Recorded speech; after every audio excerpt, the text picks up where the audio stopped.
Assalamualaikum warahmatullahi wabarakatuh. Perkenalkan nama saya Trimita Mumtaz Zainullah dengan NIM 0603524071.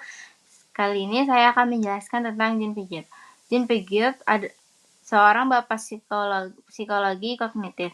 Jean Piaget adalah seorang psikologi perkembangan asal Swiss yang sangat berpengaruh dalam memahami bagaimana anak-anak berpikir dan belajar. Teorinya tentang perkembangan kognitif telah menjadi dasar bagi banyak peneliti dan praktik dalam bidang pendidikan dan psikologi anak. Kehidupan awal dan pendidikan. Beliau lahir pada tanggal 9 Agustus 1896 di Neuchâtel, Swiss. Minat awalnya sejak usia muda, Piaget menunjukkan minat yang besar terhadap biologi dan filsafat. Kemudian pendidikannya. Piaget meraih gelar doktor dalam bidang zoologi di usia 22 tahun. Namun, ketertarikannya pada filsafat dan psikologi membuatnya beralih bidang studi ini. MPJ dikenal karena teorinya tentang perkembangan kognitif yang menggambarkan bagaimana anak-anak memahami mereka tentang dunia. Ia percaya bahwa anak-anak bukan hanya penerima informasi pasif, tetapi juga membangun aktif pengetahuan mereka sendiri. Tahapan perkembangan kognitif menurut Piaget. Yang pertama yaitu tahap sensori motor. Di umur 0-2 tahun, pada tahap ini, bayi belajar melalui panca indera dan tindakan fisik. Mereka mengembangkan konsep objek permanen, yaitu pemahaman bahwa suatu objek masih ada meskipun tidak terlihat. Yang kedua yaitu tahap praoperasional. 2-7 tahun, anak-anak mulai menggunakan bahasa dan simbol, tetapi pemikiran mereka masih egosentris dan tidak logis. Mereka kesulitan memahami perspektif orang lain. Tahap operasional konkret di umur 7-11 tahun. Anak-anak mulai berpikir secara logis tentang objek konkret. Mereka memahami konsep konservasi, misalnya jumlah air dalam gelas tetap sama meskipun dituangkan ke dalam gelas yang berbeda. Dan yang terakhir, tahapan operasional formal di umur 11 tahun ke atas. Anak-anak mampu berpikir abstrak dan hipotesis. Mereka dapat melakukan penelitian ilmiah dan memecahkan masalah yang kompleks.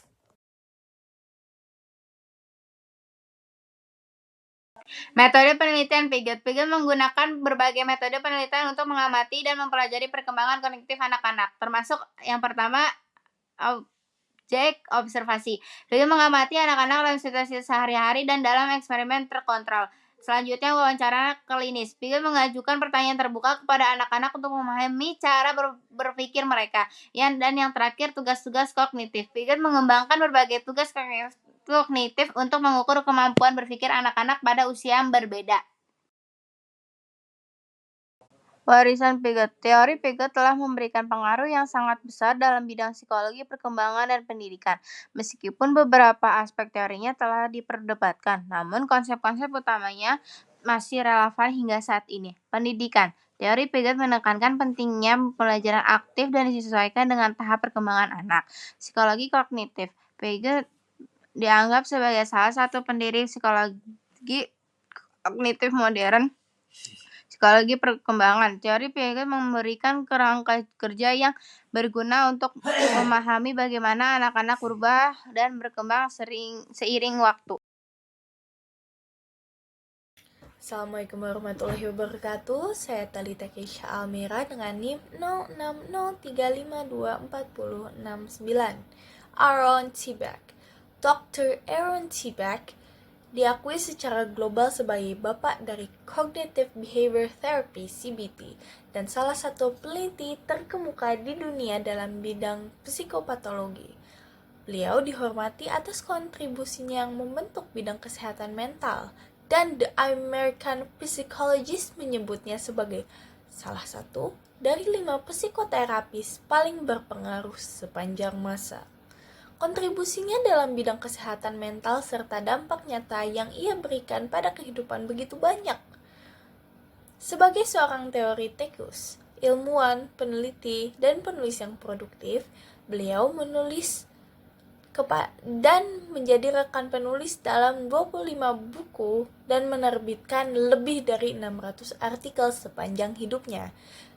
Ia adalah Profesor Emeritus Psikiatri di Universitas Pennsylvania, tempat ia mengembangkan dan menguji teorinya selama hampir 70 tahun. Ia juga menjabat sebagai Presiden Emeritus Beck Institute, di mana ia menginspirasi generasi praktisi dan pelatih CBT dengan kebijaksanaan, humor, dan karismanya. Meskipun awalnya Dr. Aaron T. Beck berharap penelitiannya tentang konstruksi psikoanalitik depresi akan memvalidasi prinsip-prinsip psikoanalisnya, ia terkejut ketika studi awalnya dengan pasien justru tambah membantah teori-teori dasarnya. Dr. Beck sendiri menemukan bahwa pasiennya sering mengungkapkan pikiran negatif secara spontan, yang kemudian ia istilahkan sebagai automatic thoughts atau pikiran otomatis. Dengan mengambil peran kolaboratif bersama pasiennya, beliau membantu mereka mengevaluasi validitas dan manfaat dari pikiran otomatis dan distorsi kognitif mereka. Ia menemukan bahwa cara pasien memikir suatu situasi lebih mempengaruhi reaksi mereka dibanding situasi itu sendiri. Konsep yang ia sebut sebagai model kognitif. Dr. Beck membantu pasien mengubah cara berpikir mereka tentang situasi dan mendorong mereka untuk melakukan perilaku yang lebih adaptif, yang akhirnya membuat mereka merasa lebih baik. Beliau juga bekerja dengan mereka untuk mengatasi keyakinan maladaptif yang berdasari tentang diri mereka sendiri, orang lain, dunia, dan masa depan. Terapi baru yang ia kembangkan diberi nama cognitive therapy, terapi kognitif yang kemudian dikenal sebagai cognitive behavior therapy. Assalamualaikum warahmatullahi wabarakatuh. Saya Siti Zahra dan kali ini saya ingin membahas tentang Albert Ellis.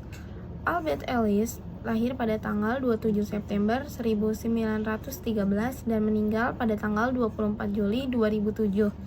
Merupakan seorang psikolog Amerika yang menulis buku berjudul How to Live with a Neurotic. Ia juga pendiri dari Institute for Rational Living. Ellis telah menerbitkan 54 buku dan lebih dari 600 artikel tentang REB atau Rational Emotive Behavioral Therapy, seks dan perkawinan. Terakhir, ia menjabat sebagai presiden dari The Institute for Rational Emotive Behavioral. Ide irasional menurut Ellis. Yang pertama ada ide bahwa setiap orang dewasa pasti merasa ingin dicintai orang lain atas segala yang ia lakukan.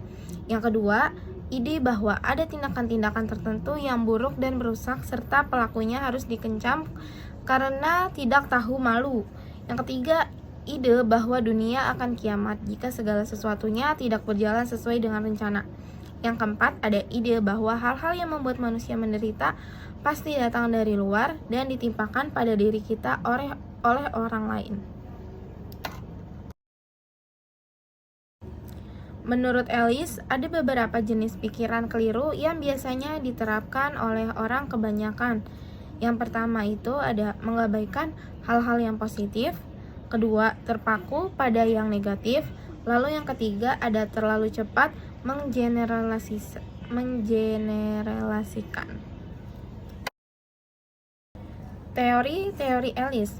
Teori Ellis mengenai REB berlandaskan pada 5 hal yang dikenal dengan singkatan ABCDE atau Activating Experience, Belief, Consequence, dan Dispute Effect. A mencakup pengalaman seperti kesulitan keluarga, kendala pekerjaan, trauma masa kecil, dan hal-hal lain yang menyebabkan ketidakbahagiaan.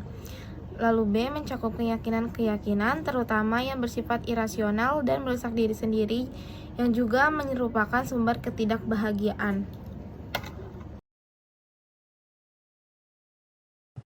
Assalamualaikum warahmatullahi wabarakatuh. Perkenalkan, nama saya Syakila Zulsana dengan NIM 0603524067.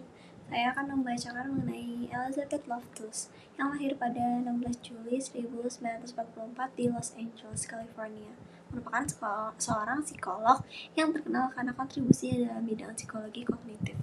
khususnya dalam penelitian memori dan pengaruh terhadap sistem hukum. Setelah menyelesaikan gelar sarjana di Universitas California, Los Angeles, ia melanjutkan studi pascasarjana di Universitas Washington, di mana ia mulai meneliti sifat memori dan bagaimana informasi baru dapat mempengaruhi ingatan seseorang.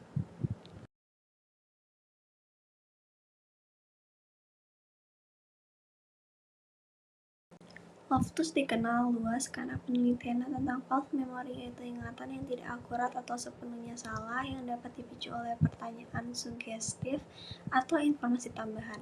Dalam eksperimen terkenal, ia menunjukkan bahwa cara pertanyaan diajukan dapat mempengaruhi cara seseorang mengingat peristiwa, bahkan hingga menciptakan kenangan palsu yang sangat detail. Temuan ini memiliki dampak besar dalam bidang psikologi dan hukum, terutama terkait dengan keandalan kesaksian saksi mata.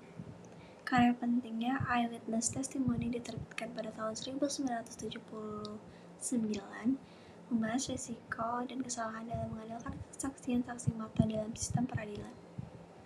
Dalam buku ini, Loftus menguraikan berbagai faktor yang dapat mempengaruhi ingatan dan mengusulkan reformasi dalam prosedur pengumpulan bukti di pengadilan. Penelitiannya telah mendorong diskusi luas tentang bagaimana sistem hukum menangani bukti kesaksian dan pentingnya mempertimbangkan psikologi manusia dalam konteks hukum.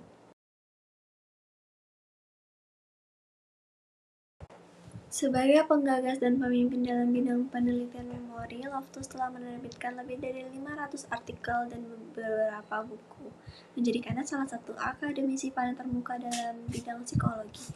Ia juga aktif memberikan kuliah dan menjadi saksi ahli dalam kasus-kasus hukum, di mana ia menerapkan temuan penelitiannya untuk membantu sistem peradilan memahami kompleksitas memori manusia.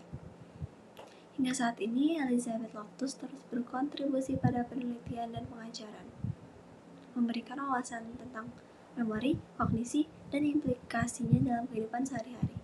Dengan pendekatan ilmiah yang mendalam dan fokus pada aplikasi praktis, ia mempengaruhi cara kita memahami memori dan keandalan informasi dalam konteks sosial dan hukum.